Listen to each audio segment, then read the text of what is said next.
Architecture പ്രവേശന പരീക്ഷയ്ക്കും അതുപോലെ career സാധ്യതകളെക്കുറിച്ചിട്ടും നാറ്റ് എക്സാമിന് നിങ്ങൾ ആപ്ലിക്കേഷൻ ചെയ്യുമ്പോൾ വരുന്ന ഡീറ്റെയിൽഡ് ആയിട്ടുള്ള കാര്യങ്ങളാണ് ഇന്നത്തെ വീഡിയോയിൽ നമ്മൾ പറയുന്നത്. മിസ് ചെയ്യാതെ നിങ്ങൾ എല്ലാവരും ഡീറ്റെയിൽ ആയിട്ട് തന്നെ വാച്ച് ചെയ്യാനായിട്ട് നോക്കുക. ആർക്കിടെക്റ്റുകൾക്ക് ഇന്ത്യയിലെ ലൈസൻസ് നൽകുന്ന സർക്കാർ സ്ഥാപനമായ കൗൺസിൽ ഓഫ് ആർക്കിടെക്ചർ COA നടത്തുന്ന ദേശീയ തലത്തിലുള്ള അഭിരുചി എക്സാം ആണ് ഈ നാറ്റ് എന്ന് പറയുന്നത്. 5 വർഷത്തെ ഒരു BArch പ്രൊഫഷണൽ കോഴ്സിന് ചേരാൻ ഈ ഒരു പരീക്ഷ നിർബന്ധമാണ്. എന്താണ് നാറ്റ് എക്സാം? ഡ്രോയിങ് കഴിവുകൾ, അതുപോലെ നിങ്ങളുടെ നിരീക്ഷണ പാഠവും ക്രിയാത്മകമായിട്ടുള്ള ചിന്താഗതികൾ, ആർക്കിടെക്ചറൽ അവബോധം എന്നിവ അളക്കുന്ന ഒരു എക്സാം ആണിത്. ഇന്ത്യയിലെ എല്ലായിടത്തും അല്ലെങ്കിൽ വിദേശത്തും പഠിക്കുന്ന സ്റ്റുഡൻസിന് ഈ ഒരു പരീക്ഷ എഴുതാവുന്നതാണ്. നിങ്ങൾക്ക് കേരളത്തിലെ ഒരു ആർക്കിടെക്ചർ കോഴ്സ് പഠിക്കണമെന്നുണ്ടെങ്കിൽ കീം എഴുതുന്നതോടൊപ്പം തന്നെ നാറ്റ് എക്സാമും കൂടെ നിങ്ങൾ ക്ലിയർ ചെയ്തിട്ടുണ്ടായിരിക്കണം.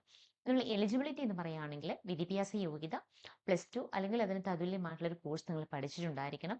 മാത്തമാറ്റിക്സ് ഒരു പ്രധാന വിഷയമായിട്ട് നിങ്ങൾ പഠിച്ചിട്ടുണ്ടായിരിക്കണം. കുറഞ്ഞത് നിങ്ങൾക്ക് 12ാം ക്ലാസ്സിൽ ഒരു 50% മാർക്കും ഉണ്ടായിരിക്കണം.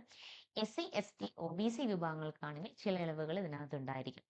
അതുപോലെ തന്നെ നിങ്ങൾ ഡിപ്ലോമയിൽ ഏതെങ്കിലും ഒരു സ്ട്രീമിൽ 3 ഇയർ ഡിപ്ലോമ 50% മാർക്കോട് കൂടി പാസ്സായവർക്കും ഈ ഒരു എക്സാമിന് വേണ്ടിയിട്ട് ആപ്ലിക്കേഷൻ കൊടുക്കും. അതുപോലെ 12ാം ക്ലാസ്സിൽ പഠിച്ചുകൊണ്ടിരിക്കുന്ന സ്റ്റുഡൻസിന് അപ്പിയർ ചെയ്യാനായിട്ട് ഈ ഒരു എക്സാമിന് വേണ്ടിയിട്ട് ആപ്ലിക്കേഷൻ കൊടുക്കാവുന്നതാണ്. ഇതിന്റെ പരീക്ഷാ രീതിയും ഇതിന്റെ സ്കോർ ഘടനയും എങ്ങനെയാണെന്ന് നോക്കാം. ടോട്ടൽ മാർക്ക് 200-ലാണ്. ഇതിന്റെ പരീക്ഷാ രീതി കമ്പ്യൂട്ടർ അധിഷ്ഠിതമായിട്ടുള്ള ഒരു ടെസ്റ്റാണ്, CBT മോഡാണ്. ഡ്രോയിങ് ഭാഗം നമുക്ക് ഓഫ്ലൈൻ അല്ലെങ്കിൽ ഹൈബ്രിഡ് രീതിയിൽ നടന്നേക്കാം. ടോട്ടൽ അവേഴ്സ് 3 അവേഴ്സ് ആണ്. ഡ്രോയിങ് ആൻഡ് കോമ്പിനേഷൻസ് ഒരു 80 മാർക്കിനാണ് വരിക. അതുപോലെ free hand sketching, perspective drawing, attitude and maths related ആയിട്ടുള്ള കാര്യങ്ങൾ ഇതിൽ 120 മാർക്സിനാണ് വരിക. അതുപോലെ വിഷ്വലൈസേഷൻ, ലോജിക്കൽ റീസണിങ്, ആർക്കിടെക്ചർ അവബോധം, ഗണിതം, ഇതിനെല്ലാം റിലേറ്റഡ് ആയിട്ടുള്ള ടോപ്പിക്സുകൾ നമുക്കുണ്ടാവും. സിലബസിന്റെ ഓവർവ്യൂ നമുക്ക് നോക്കാം. അൽജിബ്ര, മാത്സിനകത്ത് അൽജിബ്ര, അതുപോലെ കാൽക്കുലസ്, പ്രോബബിലിറ്റി, ജിയോമെട്രി, ട്രിഗോണമെട്രി, അതുപോലെ ഡ്രോയിങ് റിലേറ്റഡ് ആയിട്ട് പറയുകയാണെങ്കിൽ free hand sketching, 2D 3D, അതുപോലെ composition, memory drawing, general aptitude related ആയിട്ടുള്ള 3D ഒബ്ജക്റ്റുകളുടെ വിഷ്വലൈസേഷൻ, ആർക്കിടെക്ചറൽ അവബോധം, ഇതെല്ലാം നമുക്ക് ഒരു ക്വസ്റ്റ്യൻ പാറ്റേൺ ആയിട്ട് നമുക്ക് വരുന്നതാണ്. ഇതിനുള്ള അപേക്ഷ ഫീസ് എന്ന് പറഞ്ഞു കഴിഞ്ഞാൽ ഒരൊറ്റ തവണ എക്സാം എഴുതണമെങ്കിൽ നമുക്കൊരു 1750 റുപ്പീസ് ആണ് വരിക ജനറൽ OBC കാറ്റഗറീസിന്. അതുപോലെ 1250 നമുക്ക് SC ST കാറ്റഗറിക്കാണ്. ഇനി 2 തവണ എക്സാം എഴുതണം എന്നുണ്ടെങ്കിൽ 3250, 3 തവണ എഴുതണം എന്നുണ്ടെങ്കിൽ 4500 ആണ് നമുക്ക് വരിക. ഇനി ഇതിന്റെ സീറ്റുകളുടെ ലഭ്യത നമുക്ക് നോക്കാം. ഇന്ത്യയിൽ ഉടനീളം നമുക്കൊരു 100 കണക്കിന് സ്ഥാപനങ്ങളിലായിട്ട് 20,000-ലധികം സീറ്റുകൾ ലഭ്യമാണ്. ഓരോ വർഷവും ഏകദേശം ഒരു 40,000 മുതൽ ഒരു 45,000 വരെ ഉള്ള കുട്ടികൾ ഈ ഒരു എക്സാം എഴുതുന്നുണ്ട്. അപ്പൊ നല്ല റാങ്ക് നേടുന്നത് മികച്ച ഗവൺമെന്റ് കോളേജുകളിൽ പ്രവേശനം ലഭിക്കാനായിട്ട് നിങ്ങളെ സഹായിക്കും.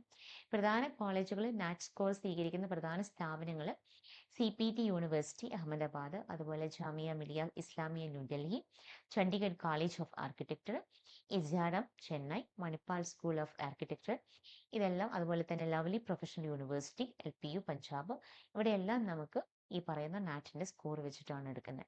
അതുപോലെ IIT, NIT, SP എന്നിവയിലെല്ലാം പ്രവേശനത്തിനായിട്ട് JEE main paper 2 ആണ് ഇതിന് സാധാരണയായിട്ട് ഉപയോഗിക്കാറ്. അതും കൂടി നിങ്ങൾ ശ്രദ്ധിക്കേണ്ടതായിട്ടുള്ള ഒരു കാര്യമാണ്. ഇതിന്റെ കരിയർ സാധ്യതകളും ആർക്കിടെക്ചറിൽ താഴെ പറയുന്ന മേഖലകളിലൊക്കെ നമുക്ക് പ്രവർത്തിക്കാം.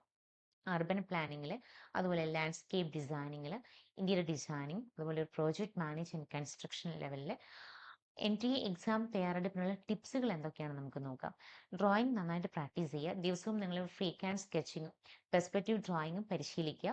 അതുപോലെ പ്രീവിയസ് ഇയർ ക്വസ്റ്റ്യൻ പേപ്പേഴ്സുകൾ, പഴയ ക്വസ്റ്റ്യൻ പേപ്പേഴ്സുകൾ, മോക്ക് ടെസ്റ്റുകളൊക്കെ നിങ്ങൾ മാക്സിമം ട്രൈ ചെയ്യുക.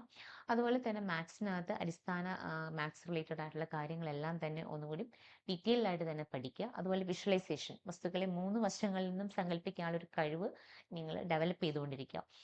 മികച്ച ഒരു ആർക്കിടെക്റ്റ് ആകാൻ കഠിനാധ്വാനം, കൃത്യമായിട്ടുള്ള തയ്യാറെടുപ്പുകളും അത്യാവശ്യമാണ്. നിങ്ങൾക്ക് നല്ലൊരു സ്കോറിംഗ് ലഭിക്കാനായിട്ട് മാക്സിമം നിങ്ങൾ ഇപ്പം തന്നെ ട്രൈ ചെയ്ത് നോക്കുക. ഇതിൻ്റെ മെയിനായിട്ട് ഇതിൻ്റെ അപ്ലിക്കേഷൻ നിങ്ങൾക്ക് കൊടുക്കണം എന്നുണ്ടെങ്കിൽ ആദ്യം നിങ്ങൾ ഔദ്യോഗിക വെബ്സൈറ്റ് വഴി നാറ്റിൻ്റെ 2026 ഔദ്യോഗിക വെബ്സൈറ്റിൽ നിങ്ങൾ സന്ദർശിച്ച് രജിസ്ട്രേഷൻ പ്രക്രിയ ആരംഭിക്കുന്നതിന് മുൻപ് നിങ്ങളുടെ കയ്യിലൊരു നോട്ട്ബുക്കും പെന്നെയൊക്കെ എടുത്ത് ഡീറ്റെയിൽഡ് ആയിട്ട് തന്നെ ഞാൻ പറയുന്ന കാര്യങ്ങൾ നോട്ട് ചെയ്യാം. പ്രൊഫഷണൽ ഒരു ഇമെയിൽ ID നിങ്ങൾക്ക് ഉണ്ടാവണം. രജിസ്റ്റർ ചെയ്യുമ്പോൾ വളരെയധികം പ്രൊഫഷണൽ ആയിട്ടുള്ള ഒരു ഇമെയിൽ ID ഉപയോഗിക്കാനായിട്ട് ശ്രദ്ധിക്കുക. അതുപോലെ നിങ്ങളുടെ മെയിൽ IDക്ക് വിചിത്രമായിട്ടുള്ള പേരുകളോ അക്കങ്ങളോ ഇമെയിലുകൾ അങ്ങനെയുള്ള ഇമെയിലുകളെല്ലാം തന്നെ നിങ്ങൾ ഒഴിവാക്കുക. കാരണം നിങ്ങളുടെ കരിയർ ഉടനീളം ഇന്റേൺഷിപ്പിനും മറ്റും ഈ ID തന്നെയാണ് നിങ്ങൾക്ക് ഉപയോഗിക്കേണ്ടതായിട്ട് വരിക. അതുപോലെ അപേക്ഷാ ഫോം പൂരിപ്പിക്കുമ്പോൾ വ്യക്തമായിട്ടുള്ള കാര്യങ്ങൾ, നിങ്ങളുടെ പേഴ്സണൽ ഡീറ്റെയിൽസുകൾ, പേര്, ജനനതീയതി, ഫോൺ നമ്പർ എന്നിവ കൃത്യമായിട്ട് തന്നെ വ്യക്തമായിട്ട് നൽകാനായിട്ട് ശ്രദ്ധിക്കുക. വിദ്യാഭ്യാസ യോഗ്യത 10ാം ക്ലാസ്സിലെയും 12ാം ക്ലാസ്സിലെയും മാർക്ക് ലിസ്റ്റുകൾ, ഫിസിക്സ്, കെമിസ്ട്രി, മാത്സ് എന്നിവയിലെ മാർക്കുകൾ കൃത്യമായിട്ട് തന്നെ രേഖപ്പെടുത്തുക.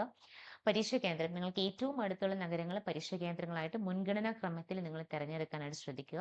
ഓരോ പേജും സബ്മിറ്റ് ചെയ്യുന്നതിന് മുൻപ് ക്രോസ് ചെക്ക് ചെയ്യുക. നിങ്ങളുടെ സ്പെല്ലിങ്ങും മറ്റുള്ള ഡീറ്റെയിൽസുകളും ക്രോസ് ചെക്ക് ചെയ്തതിന് ശേഷം സബ്മിറ്റ് ചെയ്യുക. രേഖകൾ അപ്ലോഡ് ചെയ്യുമ്പോൾ ഏറ്റവും പ്രധാനപ്പെട്ടമായ ഘടകം താഴെ പറയുന്നവയാണ്. നിങ്ങളുടെ ഫോട്ടോ, ഒരു വൈറ്റ് ബാക്ക്ഗ്രൗണ്ടിലുള്ള പാസ്പോർട്ട് സൈസ് ഫോട്ടോ, ഒരു 4 KB മുതൽ 100 KB വരെയുള്ള വലിപ്പം ആണ് ഇതിന് വേണ്ടത്. അതുപോലെ നിങ്ങളുടെ ഒരു സിഗ്നേച്ചർ വെളുത്ത പേപ്പറിനകത്ത് ഒരു ഒപ്പിട്ട് സ്കാൻ ചെയ്ത് ഏകദേശം ഒരു 10 KB വലിപ്പമുള്ള ഒരു സിഗ്നേച്ചർ ഉണ്ടാവണം. അതുപോലെ തന്നെ 10th +2 ക്ലാസ്സുകൾ മാർക്ക് ലിസ്റ്റുകൾ പ്രോപ്പറായിട്ട് തന്നെ, അതുപോലെ ആധാർ കാർഡ്, പാൻ കാർഡ്, ഇതെല്ലാം പ്രോപ്പറായിട്ട് തന്നെ നിങ്ങൾ സ്കാൻ ചെയ്ത് ഫയൽ ചെയ്യാൻ നോക്കുക. അതുപോലെ ഫീസ് അടയ്ക്കാൻ നിങ്ങൾക്ക് പ്രോപ്പറായിട്ട് UPI അല്ലെങ്കിൽ ഡെബിറ്റ് കാർഡ് അല്ലെങ്കിൽ ക്രെഡിറ്റ് കാർഡ് വഴിയെല്ലാം ഫീസുകൾ നിങ്ങൾക്ക് അടയ്ക്കാം. ഈ തുക, അടച്ച തുക നിങ്ങൾക്ക് ഒരിക്കലും റിട്ടേൺ ലഭിക്കില്ല. അടച്ചു കഴിഞ്ഞാൽ അത് നോൺ റീഫണ്ടബിൾ ആണ്. അത് നിങ്ങൾ മനസ്സിലാക്കുക. അതുപോലെ അവസാന നിമിഷം വരെ കാത്തിരിക്കാതെ പരീക്ഷയ്ക്ക് മുൻപ് തന്നെ എത്രയും പെട്ടെന്ന് ആപ്ലിക്കേഷൻ ഡെഡ്ലൈന് മുൻപ് തന്നെ നിങ്ങൾ രജിസ്ട്രേഷൻ കംപ്ലീറ്റ് ചെയ്യാൻ നോക്കുക. രജിസ്ട്രേഷൻ നടപടികൾ ലാപ്ടോപ്പിനകത്തോ അല്ലെങ്കിൽ കമ്പ്യൂട്ടറിനകത്തോ തന്നെ ചെയ്യാനായിട്ട് മാക്സിമം നോക്കുക. കാരണം പേജസുകൾ റിഫ്രഷ് ആവാനുള്ള ചാൻസസുകളുണ്ട്. അപ്പോൾ അതുപോലെ വളരെ ഇമ്പോർട്ടൻ്റ് ആയിട്ട് ഈ പറയുന്ന കാര്യങ്ങളെല്ലാം തന്നെ നിങ്ങൾ ഡീറ്റെയിൽ ആയിട്ട് ശ്രദ്ധിച്ചുകൊണ്ട് ഈ ഒരു നാറ്റ് എക്സാമിന് വേണ്ടിയുള്ള ആപ്ലിക്കേഷൻസ് എത്രയും പെട്ടെന്ന് മൂവ് ചെയ്യാൻ നോക്കുക. ഇനി അധികം ഡേറ്റ്സ് ഇല്ല, 2 or 3 ഡേയ്സും കൂടെ ഉള്ളൂ. ഈ മാർച്ച് എൻഡോട് കൂടി ഈ ഒരു നാറ്റ് എക്സാമിൽ ആപ്ലിക്കേഷൻസ് എൻഡ് ആവാണ്. എന്തെങ്കിലും ഡൗട്ട്സോ ക്ലാരിഫിക്കേഷൻസോ ഉണ്ടെങ്കിൽ സ്ക്രീനിൽ കാണുന്ന നമ്പറിൽ ഡയറക്റ്റ്ലി നിങ്ങൾക്ക് ഇൻസൈറ്റ് 360 മെൻറ്റേഴ്സ് ആയിട്ട് കോൺടാക്ട് ചെയ്യാവുന്നതാണ്.